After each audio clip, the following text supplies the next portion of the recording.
In this set, we'll be providing a basic introduction to rhetoric as the basis for a classical liberal arts education, and why learning rhetoric is needed for effective communication, and how one can teach insights and win arguments in the CTMU using rhetorical strategy and using these appeals. So there are three basic appeals in rhetoric: logos, pathos, and ethos, which are respectively correspond to reason, emotion, and character.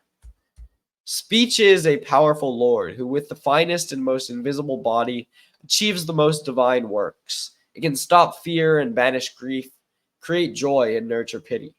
An articulate man is a dangerous man. When you can't speak, you can't influence others. When you can't influence others, you can't get anything done. With rhetoric, you can win over hearts, minds, and souls. You can be Shakespeare, Churchill, or Caesar. You can change the consciousness of a nation. You can tell truth or lies, rouse hatred, or inspire love. Rhetoric is a tool, but if you don't know how to use it, you are fucked. As Wittgenstein said, whereof one cannot speak, thereof one must be silent. Ignore the meaning of this maxim for logic and linguistics. It also applies to rhetoric. If you don't know how to speak, you must be silent. If you do not know how to speak, you must be silent. If you do not know how to speak, you must be silent. You need rhetoric if you want to sell pens, get votes, or win an argument. Don't hate the player, hate the game. So what is rhetoric, the power and shield of the tongue, and how do I wield it in my defense and onslaught? Where do I begin?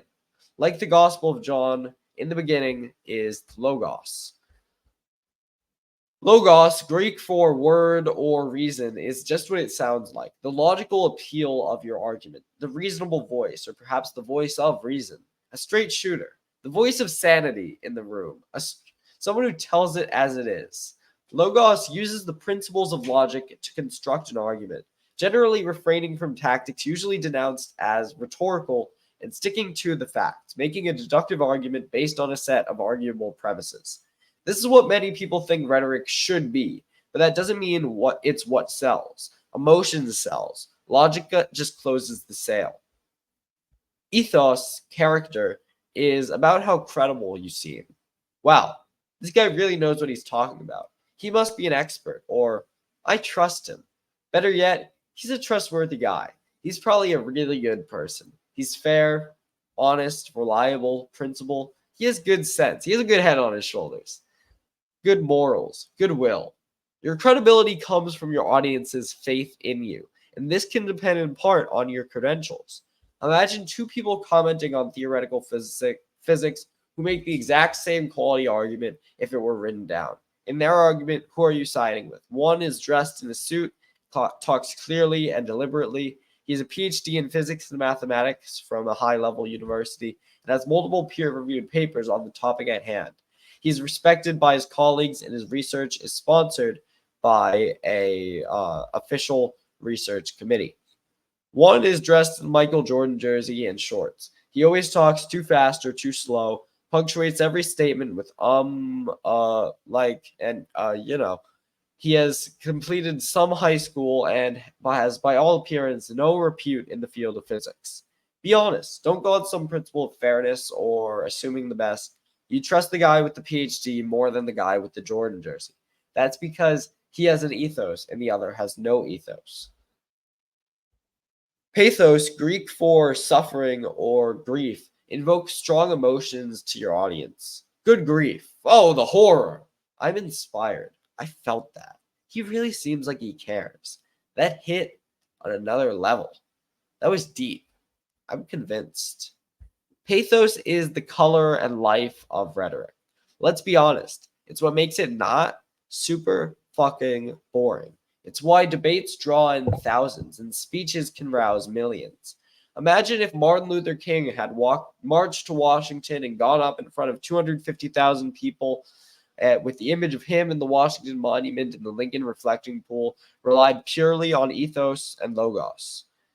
Yes, my name is Dr. Reverend Martin Luther King Jr. I'm a Baptist minister, and I have a PhD in theology from Boston University. I believe that not giving economic and civil rights to Black people is wrong because it is a departure of the ethical views of our nation. and there is no moral justification that I have seen thus far that it convinced me of the virtue of segregation.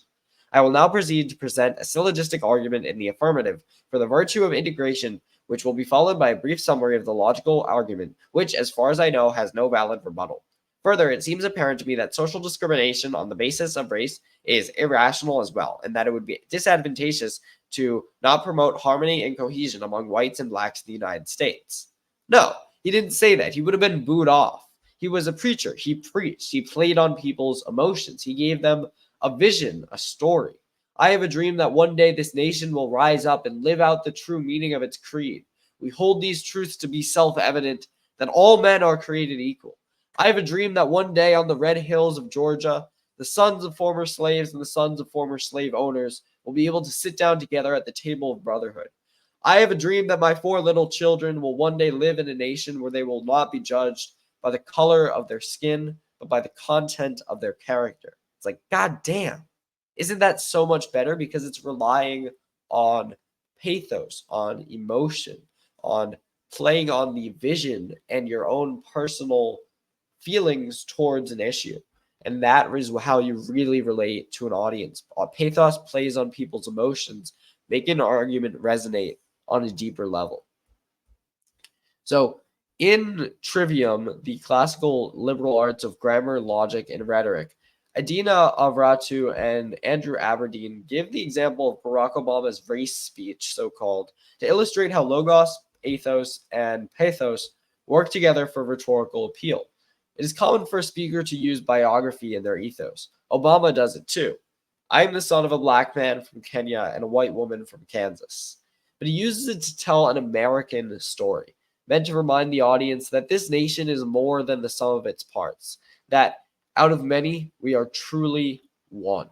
This is an appeal to the audience's patriotism, pathos. Ethos also embodies the idea of racial reconciliation and unity that he argues for in his logos. The complexities of race in this country are part of a union that we have yet to perfect. But this perfection requires that Americans overcome racial polarization. So the final anecdote replays this overcoming in an emotional key, pathos. By itself, that single moment of recognition between a young white girl and an old black man is not enough. But it is where we start. That is where the perfection begins. So just like Obama, just like King, just like all the great rhetoricers who you'll see in the Great Speeches series, you can interweave each of these 3 strategies to make a case for yourself. You're trying to take someone who doesn't agree with you, maybe even doesn't like you, and have them think, he made a good point. I didn't think of it like that before. Or maybe even the golden, the precious, the beautiful, I changed my mind. Thank you. I look forward to seeing you in the next installment. God bless. Take care.